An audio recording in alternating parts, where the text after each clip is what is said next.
Stereotude viewers, we are taking you on an international trip today. We're flying to Tokio Hotel. Welcome, guys. Welcome. Thank you so much for joining us. Thanks.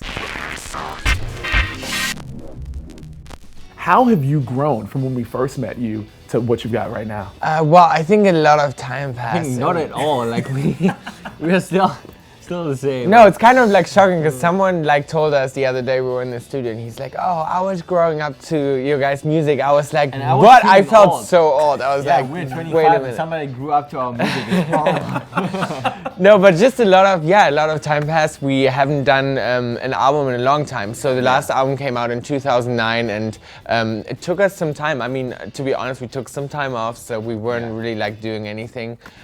We took some time off, and then we went back in the studio and produced our new album that just came out. And Well, when you take time off like that, the 4 years, is it so that you can have an opportunity to sort of refill your experience tank so that you have something new to write about? Yeah, because No, like 100%. after like the last album and the last tour, I didn't really have like any inspiration. I didn't even know what we wanted to do music-wise, and I had no idea what to write about. And I was kind of bored with everything. So I was like, we need to, step away from the career for a little bit and just, live life. And actually have a life, because like we before that since we were 15 we were on the road like forever and didn't really had a life next to it. So we needed to live life to get new inspiration and all that. What are some of the other things that, as an artist, it is a little bit tough and a little bit difficult to remind yourself that, okay, I'm doing this so that I can make the music? I mean, I think like we lost the balance in between a little bit. It was more about especially like when you come home after a tour and the newspapers are full of shit about your private life and everybody cares about your life and you as a person, but nobody is like talking about the real thing, the music. We're here because we're doing music, and we never wanted to be like the celebrities. So it's like it comes with it, which is fine. But we want to have the music in focus, and I think we lost that in the past, and we didn't have a life next to the career, and now it's all about finding that balance for us, so we can enjoy the career again. So then let's talk some about the music then, because since that is what you guys are really deciding to hone in on and to focus back in on this time around. Let's start off with your first single and the ridiculous music video that you have for it. Tell us the story.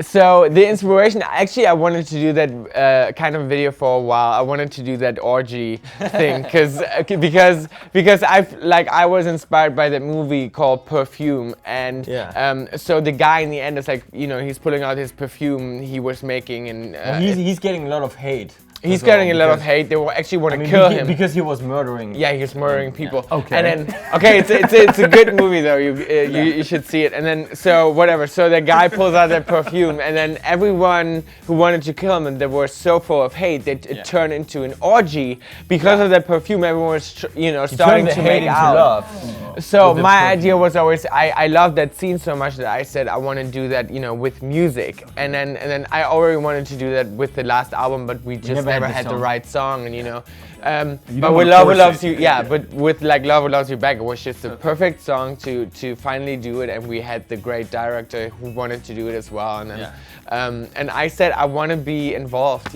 so because I feel like if I sing about loving Love Who Loves You Back and loving people, like I was like, it's weird if I'm not there's no point of if I'm not a part. Okay. So it was fun. It was a fun shoot. Yeah. Okay, so but now that begs the question of, do you see a difference between love and like lust, and what is there a thin line between it? Because as singers, as writers and whatnot, I know that there are so many different nuances that you pick up on within words. Yeah. So how do you decide when love is right versus lust? Yeah. I mean, I think that's a very thin line. I feel like it's like it comes together for me. Yeah. That's how I feel. But of course, you can be, you can like someone and just enjoy being with someone, and you can actually love someone. I mean, that's a huge difference. Yeah, it's a difference between like deep love and just love for one night. I mean, I used to have a lot of love just for one night. I feel like it's like and love is like such a big thing. I feel like not even everyone in the world is so lucky to love. I feel like sometimes you might think that, but that might change if you walk out that door and you see someone else, and then that can change your whole life, and then you actually know what love is.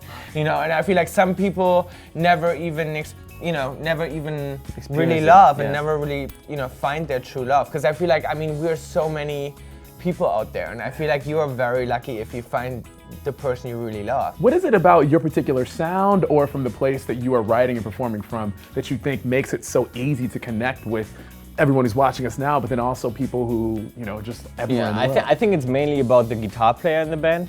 So it's like, that's where people love the band. They just love the guitar player, and I can't blame them. It's like no, actually, I don't know. I feel like it's our fans. They're just so they're very, very intense, and we're so lucky that we have that group of fans that is so supportive and so on it. It's like, I think they made a lot of stuff for us, happen in like a lot of countries. Yeah. So when we started in Germany, and then some fans were picking up in like other countries, I think they just really made that happen. And then, but why? I have no idea. I guess we're just very lucky. I don't know. Are there any artists that are out now, or even some of the artists from back in the day, that you would love to collaborate with? Aerosmith. Oh, nice. Yeah, I would love to do something with Steven Tyler. But it's hard to say, because it's always like, some artists, and that happened to us in the past too. You like someone and you like the music, but then you meet them, and then you're like, and then you're like, and so because it's really personal to work with somebody. If I'm in the studio with somebody and I write a song or I work on a song with somebody, it's like it has to fit on a personal level as well.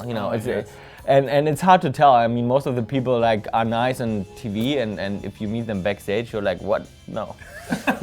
Well, I'm glad to report to all of you who are watching that these guys, they're amazing in person too. So everything is all good here in that count. So in that case, can you just remind us where all of your social media profiles are at? So where can we follow you online? Where can we keep actually on Tokio Hotel, of course, Facebook, and then we have tokyohotel.com and our Twitter, Tokio Hotel, and then Tom doesn't have his Instagram yet, but I do. I don't have a personal Instagram. I'm because I think you can find it though, but my goal is to have more followers than Bill without posting anything. So I have my profile. Please don't do that. No one should do that. It would be so much fun. My profile is up, but I don't post any picture, and if I have more I want at least twice as much followers than Bill, and then I'm gonna post every day. This is good, a little good, friendly competition right here amongst brothers, bandmates. So thank you all so much for hanging out with us in Tokio Hotel. Thank you. And keep your eyes and your ears locked on Stereotude. Later.